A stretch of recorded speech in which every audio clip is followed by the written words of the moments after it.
Welcome to our free online Bit Basic training video. This online lesson gives you a brief overview of the basic bit inspection fundamentals and is in no way a complete lesson. It is just an attempt to give you a foundation of the bit inspection program. Before we get started, I want to thank you for visiting calbit.com and becoming a member. And I also want to thank you for visiting our advertisers and clicking on their advertisements. For without our advertisers, calbit.com would not be possible. Let's get started. The bit inspection program is complicated. It's difficult to explain on a blackboard or a PowerPoint presentation. Why is that? Because rules and regulations of the bit inspection program are spread across many publications and many legislative acts by the state of California and the federal government. For example, the bit inspection program is explained in the California Vehicle Code book under section 34500 and 34501.12. But as you read this code, it refers to Title 13 Code of Regulations, where much of the specific procedures of the BIT program are also explained.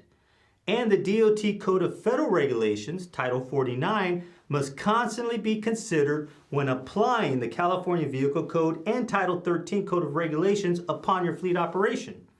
Additionally, the CHP has many publications explaining the BIT program.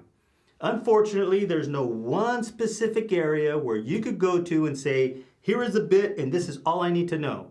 It's like a puzzle. You got to put it all together, and no two fleets are alike. I went to the DMV and I purchased a copy of the California Vehicle Code book for $10. And then I asked them for a copy of Title 13. They didn't know what I was talking about. And then I asked them for a copy of Title 49, Federal Code of Regulations. They also didn't know what I was talking about. The California Vehicle Code, California Title 13, the Federal Code of Regulations, Title 49, and many of the CHP publications can be found on the internet, and you are required to know the laws as it pertains to your responsibility within the BIT inspection program. Now that we've discussed how complicated the BIT program is, as if you didn't know already, let's go over an 8-step approach that I put together as the basic fundamentals of the BIT program. Now, to begin with, you have to have available for inspection at all times all your driver records, all your fleet maintenance records, and all your fleet vehicles. Now, before we start on these 8 basic steps, I want to clarify, these are basic.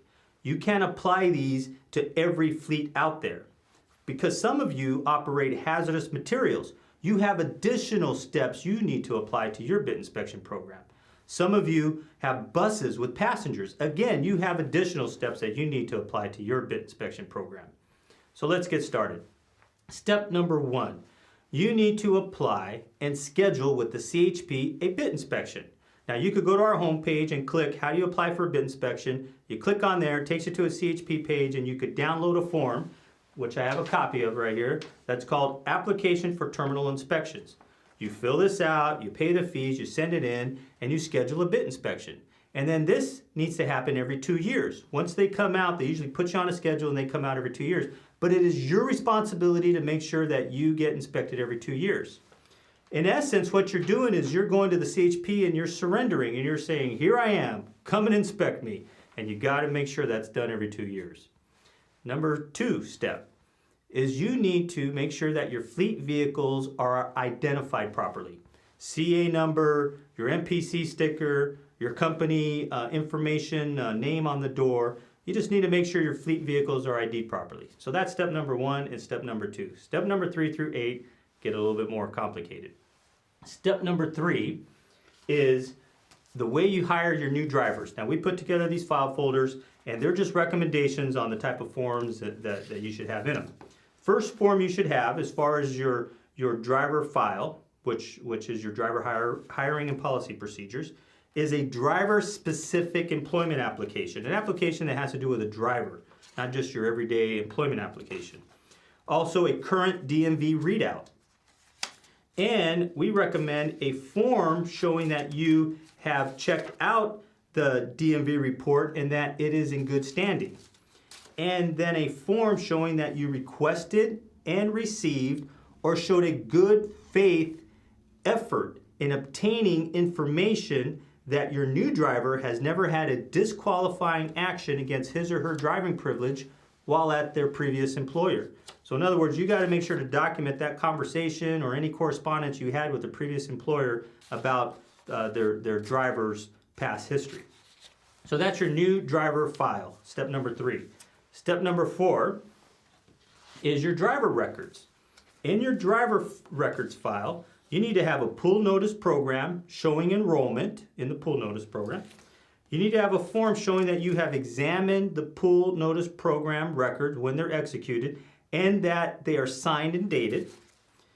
And a driver proficiency form showing your driver has been checked out to operate the various types of vehicles that he or she will be operating in your operation.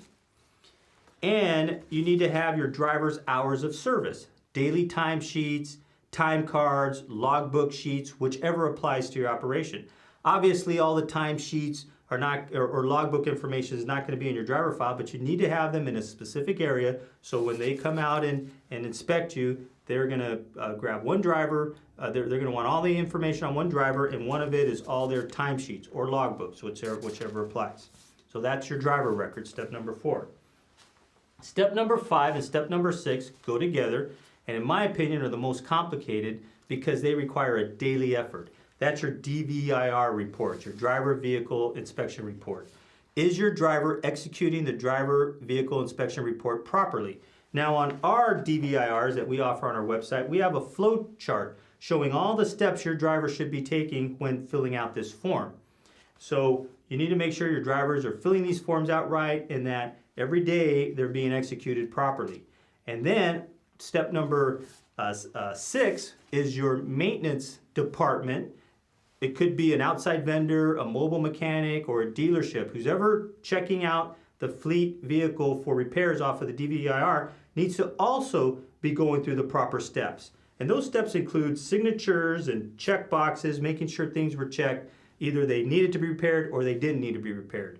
So step number 5 and step number 6, very complicated because of the daily effort, but when you get inspected, you need to produce these showing that every day the DVIR is being executed properly.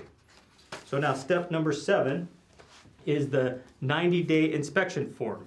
Now, a qualified technician needs to inspect your vehicle every 90 days to make sure that it is in good shape according to the bit inspection checks they want checked. And then they need to make sure they sign it. You need to keep the original copy in a vehicle file. So when you get inspected, they come out and they're going to audit one vehicle or however many vehicles they're going to take a measurement of. And so as they grab the files, they're going to look for this 90-day inspection, and it needs to be done every 90 days. You can't be late. And so that should be in your fleet vehicle maintenance file. And then step number 8 is the lube, oil, and filter service. Just because you're doing a 90-day inspection and you're doing a DVR repairs doesn't mean that that's where you stop. You need to make sure that your fleet vehicles are lubricated and maintained properly. So that is your responsibility, and make sure that the information, work orders, and invoices are in the vehicle file showing that they have been maintained properly. So that concludes our 8-step approach to bit basics. And we hope you enjoyed this. And I would appreciate your comments and feedbacks. And you could easily do that on our homepage. So for calbit.com, I'm Rudy Salazar.